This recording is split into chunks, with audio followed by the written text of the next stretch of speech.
Hello friends, வணக்கம் and welcome back to my channel பியூரோ creations. எல்லோரும் எப்படி இருக்கீங்க?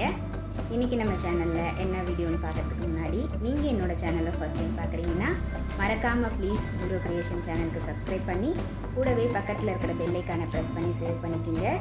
வீடியோ பண்ணாமல் லாஸ்ட் வரைக்கும் பார்த்துட்டு பிடிச்சிருந்தா உங்கள் ஃப்ரெண்ட்ஸுக்கும் ஷேர் பண்ணுங்கள், லைக் பண்ணுங்கள். வித்தவுட் ஃபர்தர் டிலே வாங்க வீடியோ பார்க்கலாம்.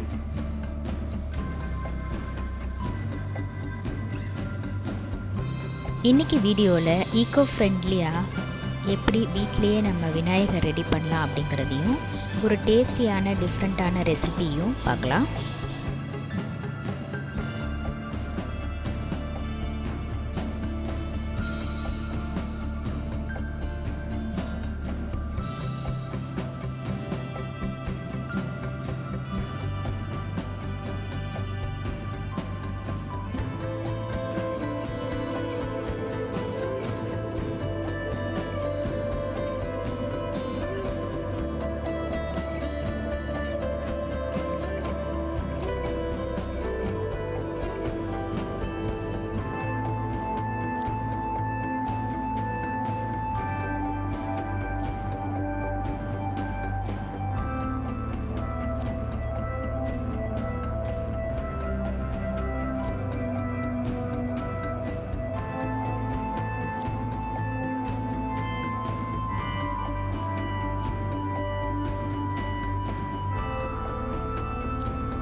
இந்த விநாயகர் சதுர்த்திக்கு இந்த டிஃப்ரெண்ட்டான ரெசிபி செய்கிறதுக்கு முதல்ல ஒரு கப் அளவுக்கு பாஸ்மதி ரைஸை நல்லா வாஷ் பண்ணிவிட்டு 10 மினிட்ஸ் ஊற வச்சு எடுத்துக்கலாம்.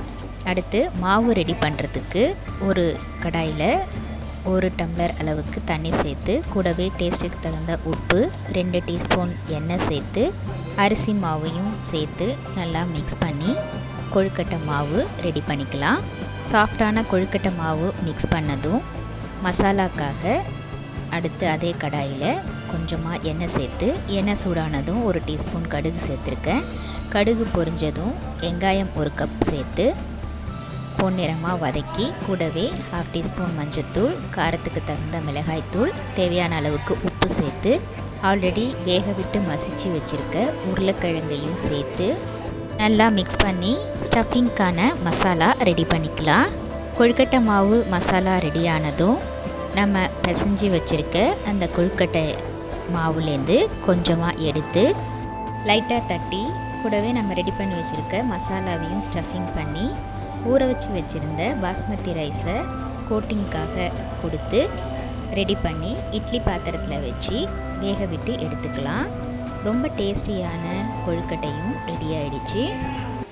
இந்த விநாயகர் சதுர்த்திக்கு இதே மாதிரி ஈக்கோ ஃப்ரெண்ட்லி விநாயகரையும் டிஃப்ரெண்ட்டான ரெசிபியும் நீங்களும் ட்ரை பண்ணி பார்த்துட்டு எப்படி இருக்குது அப்படிங்கிறத கமெண்ட்ஸில் போஸ்ட் பண்ண மறந்துடாதீங்க. இந்த வீடியோ கண்டிப்பாக உங்களுக்கு யூஸ்ஃபுல்லாக இருந்திருக்கும்னு நினைக்கிறேன். வீடியோவை ஸ்கிப் பண்ணாமல் லாஸ்ட் வரைக்கும் பார்த்ததுக்கு ரொம்ப தேங்க்ஸ். இந்த வீடியோ பிடிச்சிருந்தா ப்ளீஸ் லைக் பண்ணுங்கள், ஷேர் பண்ணுங்கள் அண்ட் மறக்காமல் டியூரோ கிரியேஷன் சேனலுக்கு சப்ஸ்கிரைப் பண்ணி எனக்கு சப்போர்ட் பண்ணுங்கள். நெக்ஸ்ட்டு ஒரு இன்ட்ரெஸ்டிங் அண்ட் யூஸ்ஃபுல்லான வீடியோவோட உங்களை மீட் பண்ணுறேன். Till then bye from Duro Creations. Thanks for வாட்சிங்.